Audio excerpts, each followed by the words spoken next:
This is Valley News Live at 5. Severe weather is rolling across parts of Alabama today. This video shows what appears to be a tornado crossing US 82 near Billingsley.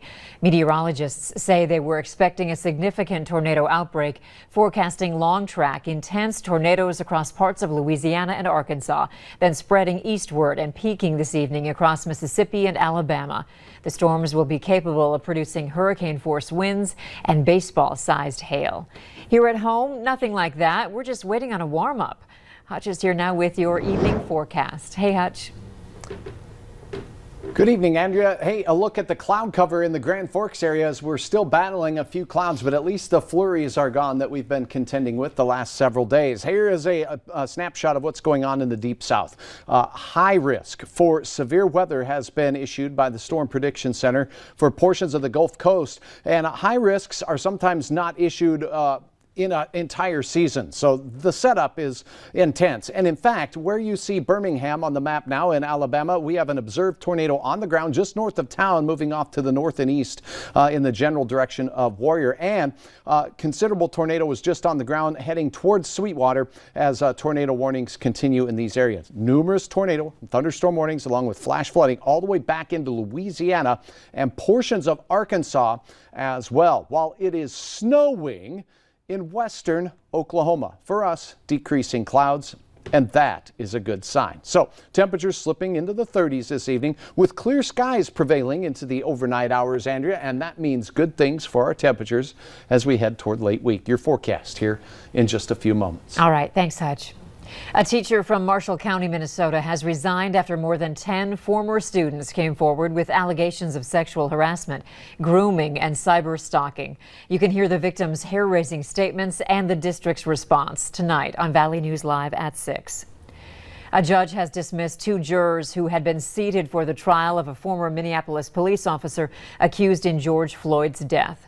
The judge recalled 7 jurors for fresh questioning after the city last week announced a $27 million settlement with Floyd's family. Derek Chauvin's attorney said the timing of the announcement was profoundly disturbing to the defense and not fair.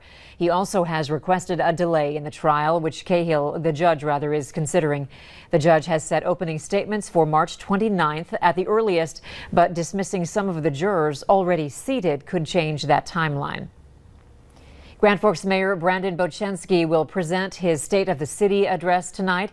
He'll be talking about the city's battle through the pandemic and future projects that will move Grand Forks forward.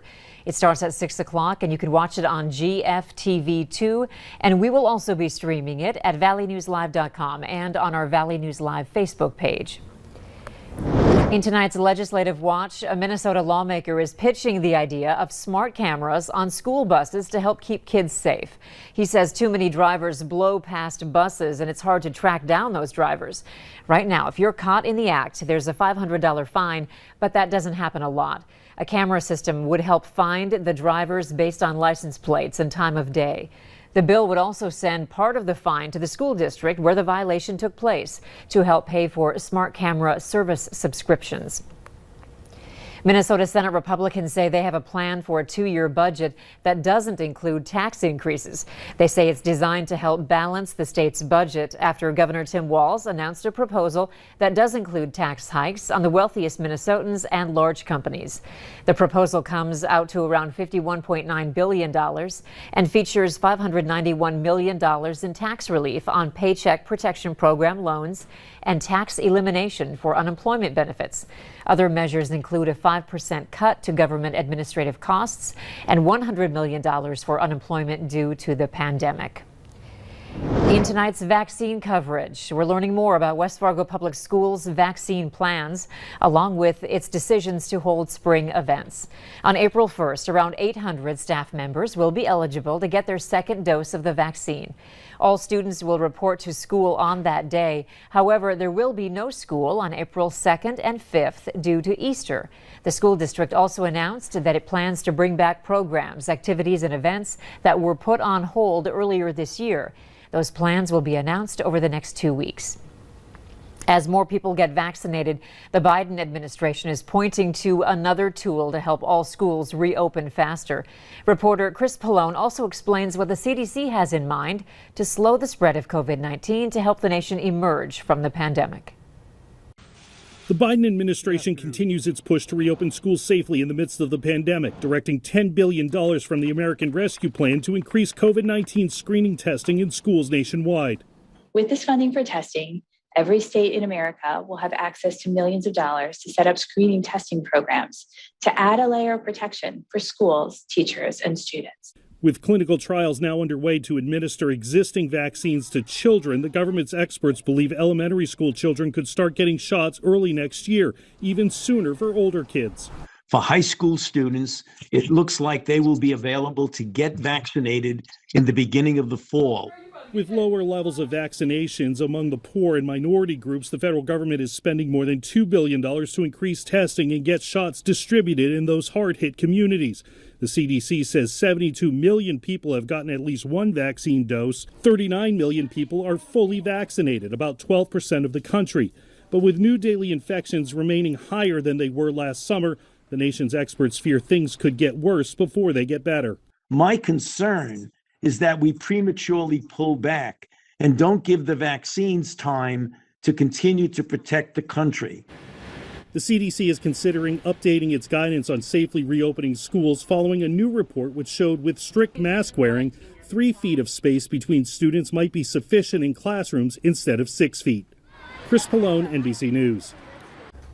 The CDC doesn't want to put a firm date on when most adults in the U.S. will be vaccinated. They said the pace of vaccination will depend on how many people are willing to be vaccinated, whether governments can find places to set up vaccination centers, and whether they can hire enough people to administer the vaccines. Minnesota's governor, lieutenant governor, and the Department of Health commissioner will quarantine for 10 days after a staff member tested positive for COVID-19.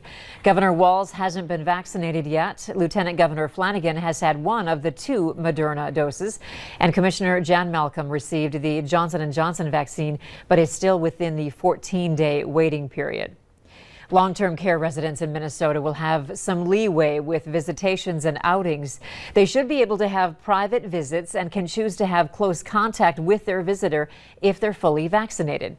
According to the Department of Health's guidelines released today, residents who are fully vaccinated don't have to quarantine after outings unless they spend more than 15 minutes in a 24-hour period within 6 feet of someone who can spread COVID-19. You can view the full guidelines on our website, valleynewslive.com. We are learning more tonight about the suspect in a killing spree in Atlanta. Police say the 21-year-old suspect in the case killed 8 and wounded others when he opened fire at 3 Metro Atlanta spas. Reporter Jay Gray has the story.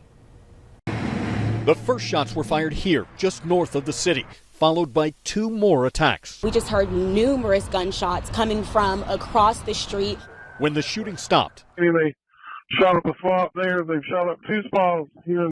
8 people were dead at 3 Metro Atlanta spas, murdered, police say, by this man, 21-year-old Robert Aaron Long. The suspect did take responsibility for the shootings. Using surveillance video and information from the suspect's family. They're very distraught, and they were very helpful in this apprehension. Officers forced Long's SUV off a Georgia highway and arrested him as he was apparently trying to leave the state to continue his killing spree. He made a comment to that effect, that he was headed to Florida and that he was going to do similar acts in that state.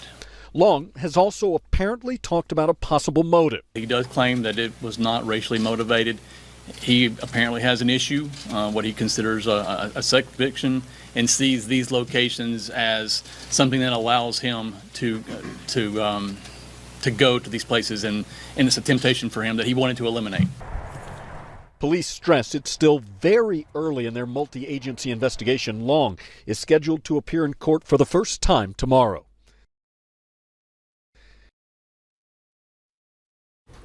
And tonight, senior law enforcement sources say that Long legally purchased the 9mm pistol he apparently used just hours before the attacks.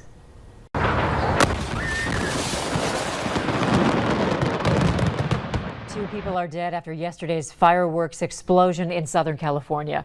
Officials say the explosion was ignited by a stockpile of what appeared to be commercial-grade fireworks.